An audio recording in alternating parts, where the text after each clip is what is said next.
food a little bit, raw food, and how important that is. I'm not sure what the percentages are, but most people have microwave ovens in their house and cook a lot of food that way. What is that good? It's the best way to kill yourself really, really fast. You can even do a test. Microwave water, let it go cold so you don't think the heat did it. And you have your flower pots, 2 flower pots with the same flower, bought at the same shop. And one you water with regular water, and the other you water with microwave water. The one you water with microwave water is dead in 3 to 7 days. Dead. Not minusculely growing. No, it's done. Then the military started to, for reasons to get food faster warmed up for our military, they tried microwaved food. After 3 days, they had to stop because everybody was throwing up, dizzy, and nauseous. The microwave is basically destroying every food value that's in the food and turning it into a toxin. So everything out of the microwave is highly toxic. And the food value is completely zero. So it doesn't really matter if you have a bowl of vegetable soup that you warm up in the microwave oven, or if you eat cardboard. It makes no difference because the food value is not there anymore, and it also becomes toxic. And the microwave oven is, I mean, yeah, it's convenient, and I have to admit sometimes if I'm on a run, I reheat my coffee in a microwave oven, and I know it's bad, but we are just humans. And I still think, Scott, if we do 70% right, we can do 30% wrong without doing major harm to us. But we also need to really make sure that we are really listening to our instinct. That's why my system is called the instinct-based medicine system, because I believe our instinct is always right. I believe our instinct is God talking to us, or our soul, or the universe, or nature, however you want to call this energy, it does not really matter. And when we start listening to our instincts and we feel, I don't feel right, yeah, something is wrong. Just believe me. You have the feeling, I don't feel right, something is wrong. And this is where we need to start listening again. So if something is wrong, start researching. What did I do? What did I eat yesterday? Might it be just something that upset my stomach yesterday?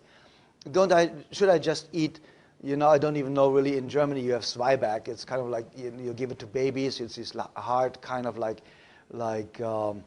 very crispy kind of a bread. And you have babies bite on it when they grow teeth and stuff like that. I don't really know the English word for it. But it's kind of like Melba toast. Okay. So you eat this for one day, and you find out, oh, do I get better? Do I feel better? Because it cleanses out your colon. It helps you. You have some fiber-rich food, whatever. And you just have a lot of water that day. And in 90% of the cases, that cures the problem. But always grabbing a pill because something is wrong just covers the symptom, and you will never find out the root cause, because my instinct-based medicine system is only about the root cause. We do not treat disease. We do not treat illness. We do not treat the patient. We are just identifying the root cause and helping the person to eliminate the root cause. And the symptoms just fall off. But you've covered with medication. Let's say for spinal problems. You can have headaches. There can be, from your spine, a misalignment of your spine.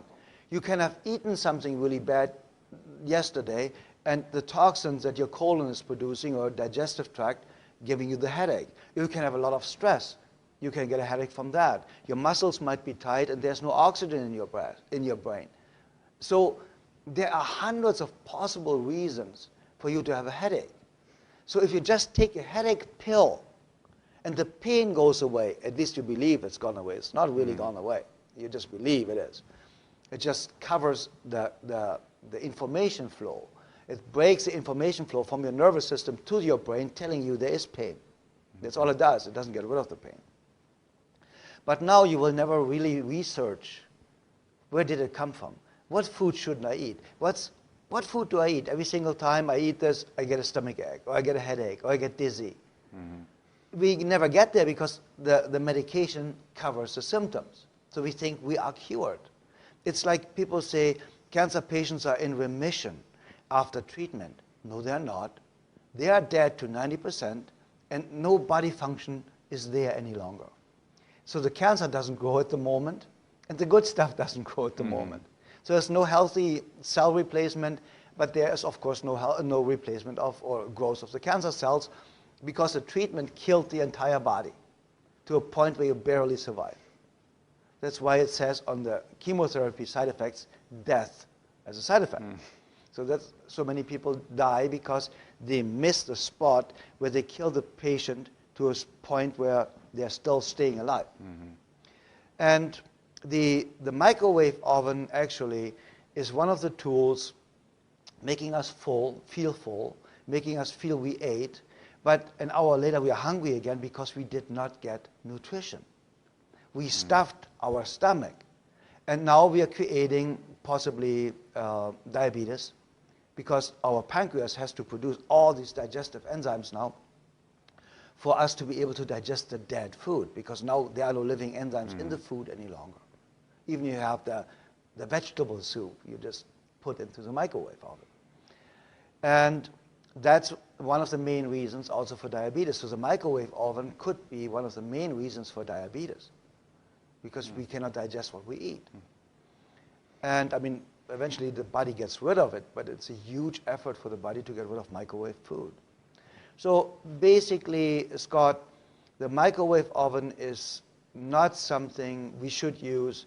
I mean, in an emergency situation, once in a while, I don't really think it does a big harm to us. But if I would not feel right, I would not do one single thing wrong, I would be fanatic about drinking a gallon of water a day with half a teaspoon of pink salt in it. I would be fanatic in a raw food diet. I would juice like crazy. You know, and people don't understand you can really detoxify your system with apple, carrot, celery juice in the morning, freshly made, of course, 1/3 each. If you're really highly toxic, you really get diarrhea. And people think it's a bad thing. No, it's not. You are so toxic that the body is using the first opportunity to get rid of the toxins in an instant. It's just flushing you out. So it just tells you how toxic you are. And that, Scott, is something that is really unbelievably phenomenal, that you can ruin your body for 30, 40 years. And you do for a couple of weeks the right thing, and we are healthy again. This is so phenomenal. My message of hope, you know, people say, you give people hope. Yeah, I give people hope because I know, I have seen it happen. I have seen people coming into my office saying, I have 3 months to live, 6 months to live, 9 months to live. My own mother had 6 months to live with hepatitis C, liver cirrhosis, and liver cancer in a terminal state. 6 months to live 42 years ago. And as you know, my mom is still alive today and the healthiest person in the world. And I can tell you that because I've seen it. The most important part is you need to talk to people that are producing results or produced results on a consistent basis. Never talk to somebody like a economy professor that never made $1 million in his life teaching you in university how to be rich. That's absurd. You know, I spent more money in a year in restaurant tips than they make. So this guy wants to tell me how to make money? No. I made the money before, from coming from starvation, from coming from a family from refugees after the Second World War. And I knew what it means to have nothing to eat, because there were days where we had nothing to eat.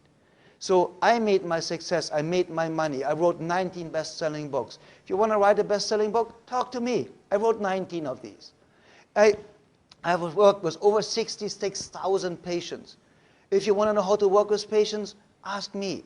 So the point is, talk to people who did it. Talk to a patient who was sick and got healthy. Talk to somebody that weighed 400 pounds and now is slim and skinny and fit and healthy and strong. That's the person you talk to.